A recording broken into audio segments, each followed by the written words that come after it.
That's one underrated aspect of industrial design, and it really hurts the overall product. College nowadays is so expensive. How are you paying for college? Prices are high in California. Somebody that plans on starting their own business. I don't want to be another person in an office following directions.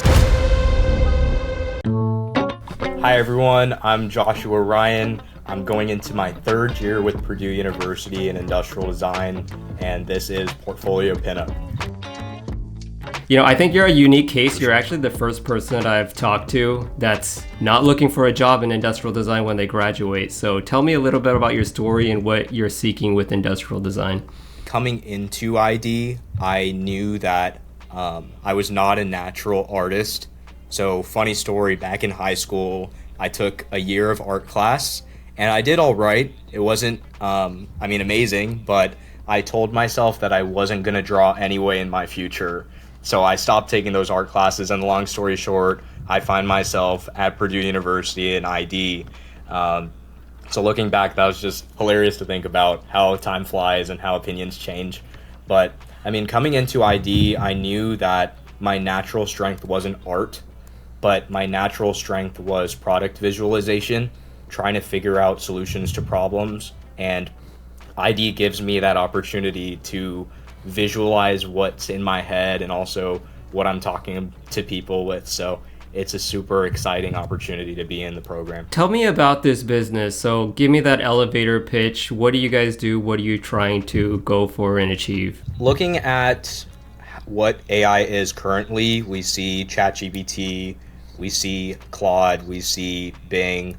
There's a lot of good that comes with it, but there's definitely a ceiling to the capabilities of what you can prompt the machine. So this startup concept is challenging that idea and kind of lifting the potential or raising the ceiling of what's possible to ask the AI. Startups are crazy, to say the least, and there's so many things that aren't promised.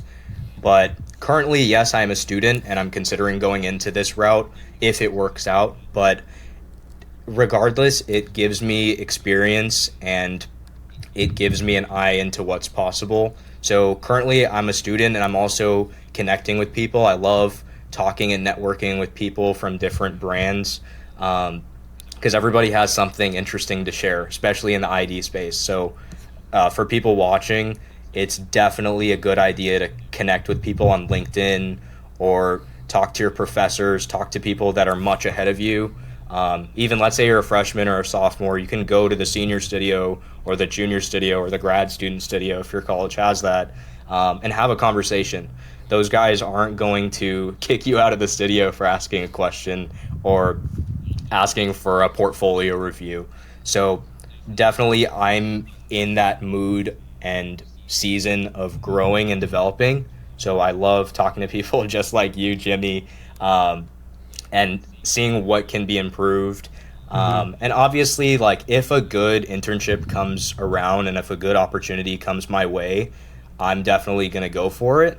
Typically, when you build a portfolio, it's usually to show off your work and to show employers potentially what you have to offer and hopefully a good reflection of your skills.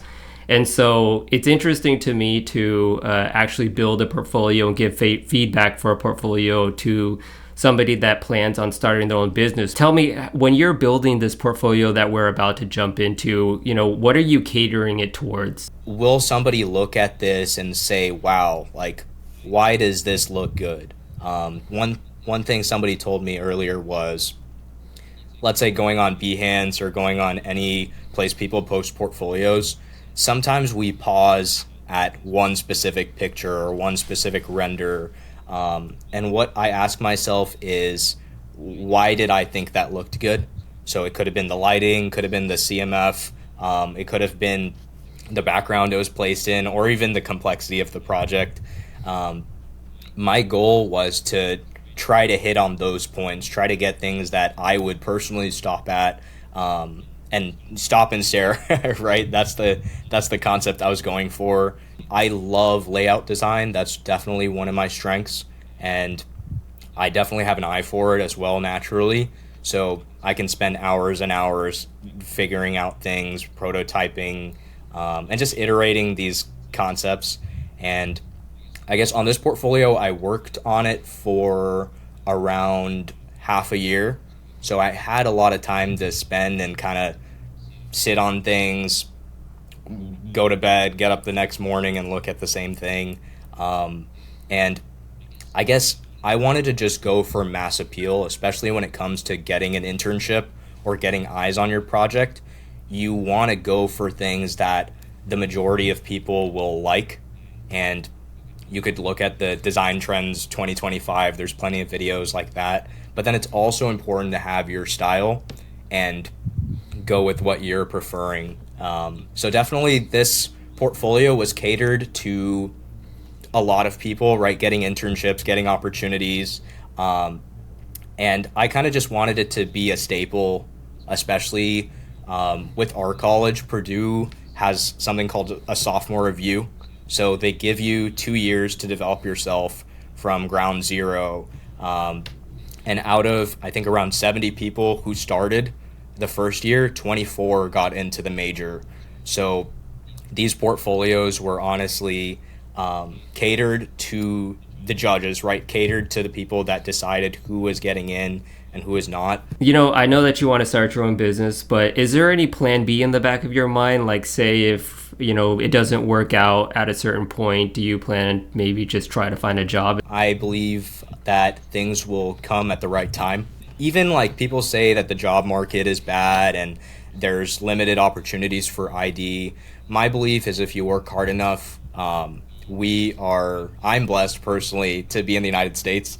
So I believe that if I work hard enough, genuinely the right opportunities will come my way, the right people will come my way. And having that more optimistic mindset behind ID is super important because, if you waste time worrying and thinking about a backup plan, your odds of plan A working go down drastically. With your portfolio, how do you personally feel about it? Do you think that it ranks pretty high among your classmates, or do you feel like you have a long way to improve? I would say that I am very proud of it, looking at it at the moment. I think I turned this in around May 2025. So looking at it, I am still hungry to improve, right? So me looking at it now, it's only been a couple months. I see places that I could improve, but my bar is super, super high for myself. And where I stack amongst my classmates, I would say that my professors have talked to me and said that my layout is the best in the class. Definitely when it comes to rendering, I'm definitely top candidate as well. Yeah, and with industrial design, there's a lot of aspects. Sketching is one of them that we spoke about. Visualization, rendering, CAD modeling, prototyping, problem solving. Tell me, what are some of the strengths that you have and potentially some of the things that you hope to improve on? I love talking about the product. So that's one underrated aspect of industrial design. I see a lot of people who come up with crazy designs but can't talk about their concept. And it really hurts the overall product or the overall wow factor of it. So I'd say number one is definitely talking. I love presenting my things. Definitely another couple strengths of mine that I'm really excited about are rendering and layout design. As we said earlier, those are two things I can spend so many hours on and not lose focus and not lose excitement for. A couple things I could improve on. We talked about naturally I'm not an artist, so going and iterating on the sketches, definitely on my end, I can do a good job on those, but naturally if I were to pick what's stronger between rendering versus sketching, I'm going rendering. Or if it's looking at layouts versus mock-ups and mock-ets, things like that, I'm not naturally inclined to do those. I definitely can. I'm not weak in those areas, but definitely I do want to look to improve in those as well. Sketching seems to be the one that students always want to improve and get better at, but it's funny how when you become a professional and you work day to day doing, design 8 hours a day, you end up finding yourself not really sketching at all. Sketching is just something that you jot down on a piece of paper to help you visualize something really quick to help you think through your ideas, but you don't ever really need to draw a pretty picture nowadays. If you're going to show off something that's pleasant to look at, it's going to be a render. So, why Purdue? Why did you choose to go to that school and get your industrial design education? Purdue's definitely a very competitive program in ID across the nation and also the world. Um, I went and visited actually, and I was wowed by the students there, their attitude, that hardworking mentality that I wanted to have back in high school. I saw that at in Purdue, and I had that vision of me sitting in those chairs, me being in the labs and the wood shop and whatnot. And looking back, I've gotten a lot out of the program. Now, tell me a little bit about Purdue. Is that a private school or a public school? It's a super, super big public school, around 50,000 students. Um, but the ID program is super small. So, like we were talking earlier, the sophomore review funnels everything down to 24 people. So, after sophomore year, junior and senior year is labs with those 24 people. So, it's super small, but that means you really get time with the professors. You get that special time with people, and you get to collaborate on a deeper level. Sketching wasn't one of your strong suits starting off, and you weren't an artist initially, but typically those are the things that really get designers to fall in love with industrial design in the first place. So what was it that attracted you about industrial design that you chose to pursue that over potentially engineering? I think the creative aspect of design is super attractive to me. I don't want to be another person in an office following directions on a limited playing field. I think, especially as a college kid in design, they let you solve the problem. They'll give you a prompt, and you can really go in so many different directions. So, having that natural creative element to myself and my personality, it totally connects with ID in a way where it wouldn't have connected with engineering. And also just being around other people that picked ID is super fun because they're just as creative, and we can talk back and forth for hours and challenge each other's designs, and there's healthy competition. So you moved from the Bay Area to Purdue, which is, I think you said Indiana. Yes. So I still live in Fremont, California, but I'm at college for the fall and the spring. Do you plan on moving back to the Bay Area? Big question of mine. I mean, wherever the opportunity is, I'll go. But still thinking. Definitely, prices are high in California, so it's not very startup friendly. Again, if the opportunity's here, I have to do some praying about that, and we'll see where we end up. How is it like in Indiana, just moving out there, not really growing up in there? Is that a pretty popular place when it comes to industrial design? For sure. I mean, first off, it was a big culture shift coming from the Bay Area, then going to Indiana. That was a big shift. People behave differently. People are completely into things that people back in California have no clue about. So day one definitely was very interesting, and I'm still intrigued each day. With Purdue and with Indiana, I think there are definitely places to go, like Caterpillar. There's Hasbro. There's places nearby. There's definitely a couple big names there as well. So, but definitely the Bay Area wins in comparison. So coming back here and looking around, there's definitely a lot more opportunities. So many startups in San Francisco as well, and as in LA as well. A lot of design firms, a lot of places you could work and intern at. So tell me a little bit about Purdue. So you mentioned that it was a public school, lots of students there. How much does it cost for you a year to attend Purdue?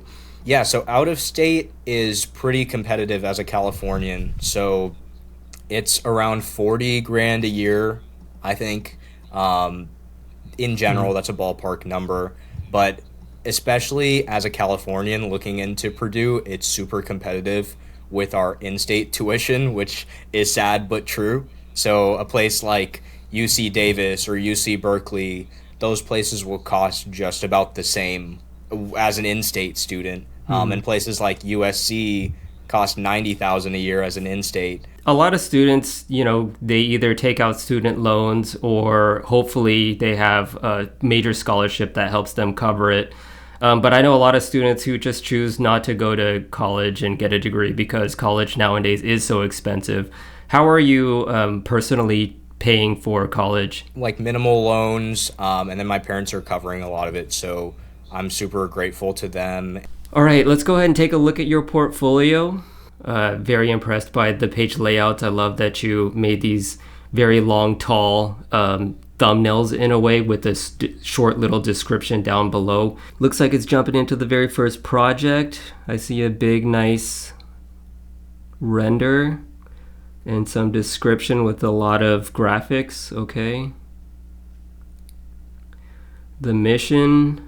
What I usually don't like to do is to have this type of a medium, like 50% gray type of a look. So a gray like this, or just like a kind of like a 70% over here. So the issue with that is it gives this kind of muddy look overall. So normally I think it's better to either go almost all the way black, or just go almost all the way white, or like a 10% gray. It's a little bit overwhelming with the graphics. So I see you have these guidelines that go through, which is good. I think it's good to keep that in some pages, and then some pages just keep them nice and blank and just let the rendering do the talk with, just very minimal words and call outs. It looks like you're trying to show something specific with the green dots, but it's so small. Typically when you have something like a green dot, you would want to kind of just zoom up a little bit into it, because right now I don't necessarily know exactly what you're calling out, and a lot of the times I give you the benefit of the doubt because I'm not spending my time to read exactly all the things that you typically would expect the person to read. But at the end of the day, they could be looking through a ton of different portfolios. So normally they don't spend their time to really read exactly everything. That's why it's important to keep words nice and short, which you are doing on this page here. Very nice sketches. I think your sketches don't look weak at all. Your perspective looks very strong. Volume is there. I could really see the 3D shapes to them. So very nice. But again, I think you're still sticking with this very strong format with the lines and the text up at the top. So sometimes, again, it's good to just break away from that. Cool iteration. Very nice. Yeah, I feel like there's always a lot going on for every page. So not only do you have the strong format that you have with every page, but then it also has one section of what the thing is, and then you have something that's always popping out. Like for example, this one you have some inspiration pages and your sketches and the format.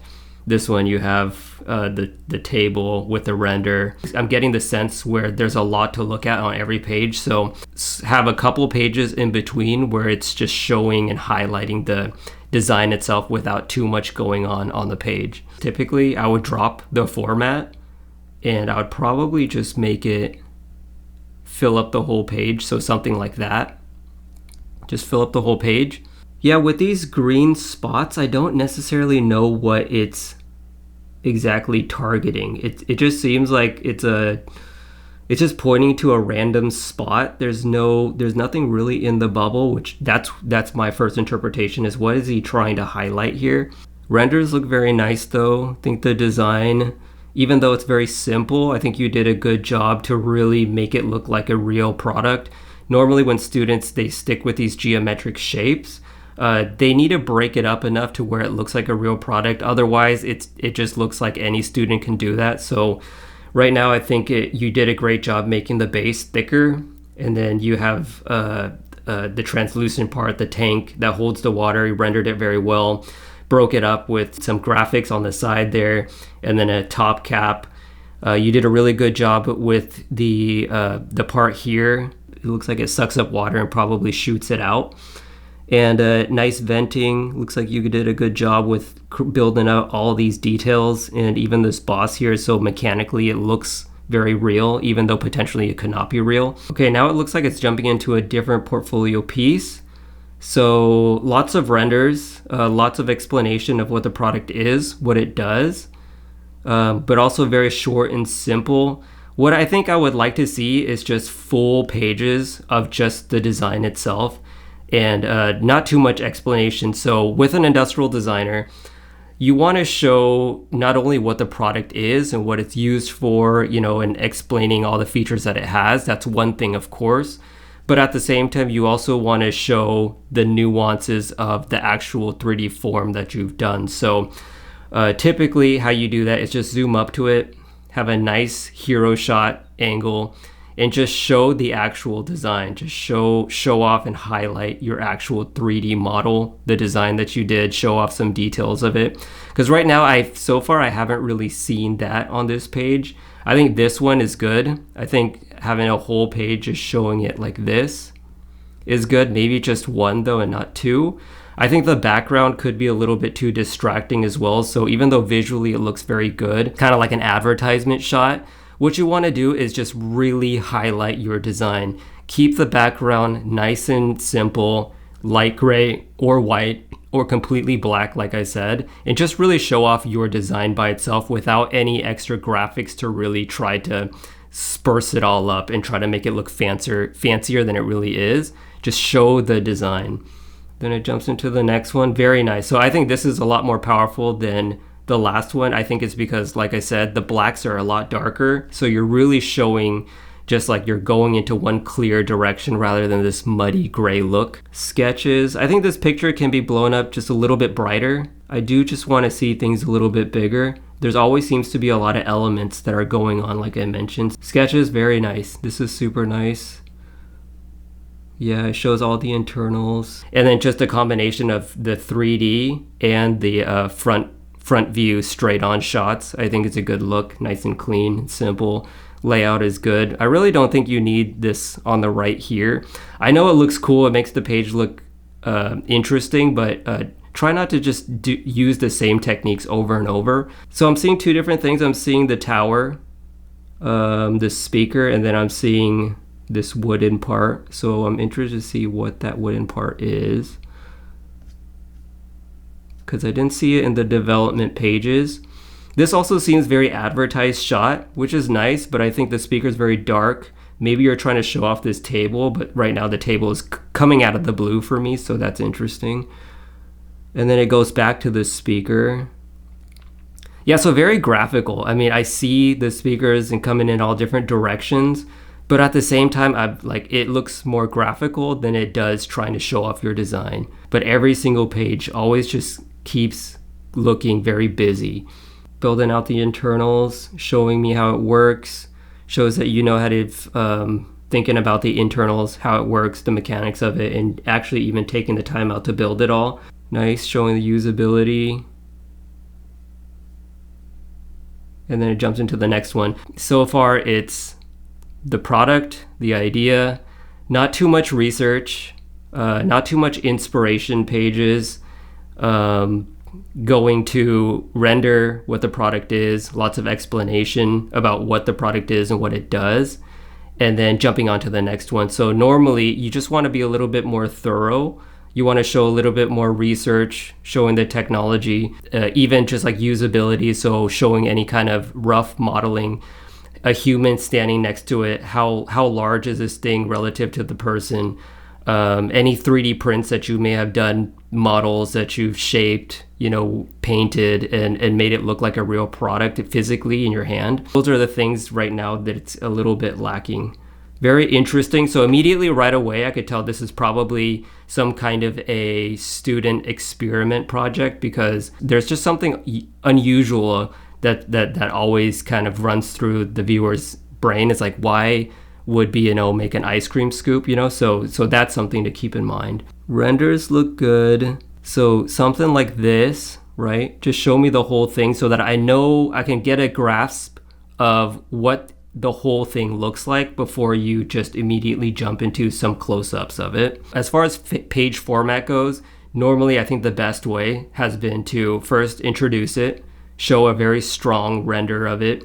Normally I like to just take up the whole page. I think it would be way more powerful if you just showed the whole thing just like this as a page, and then just small words down below. And then the next thing, show me a really nice render of it, the whole thing. Just let me sink my teeth into your design for the next maybe 3 slides, and then it'll get me invested. It'll get me want to see more and then you could introduce the project by talking about the mission. Looks like a lot of exploration sketches. Good. So in between these 2 pages here, it'll be good to just show a little bit of research on B&O, what their design language is, what they're trying to go for, the type of products that they make, dive deep into like analysis on certain things that they typically do as far as their industrial design, a constant theme, before you start iterating, because this is the research part that you should kind of be an expert on before you start designing. So a page, something like that in between these 2 would be beneficial. 3D prints, perfect. So this is already good to see, better than the other ones so far. Nice, cool shot, blue. And it looks like a resin print. Nice shots. On a pedestal. 3D print. So yeah, I mean, this is great. This is already showing me that you do 3D print something, test it physically. And so it doesn't only just live as a render. Very cool.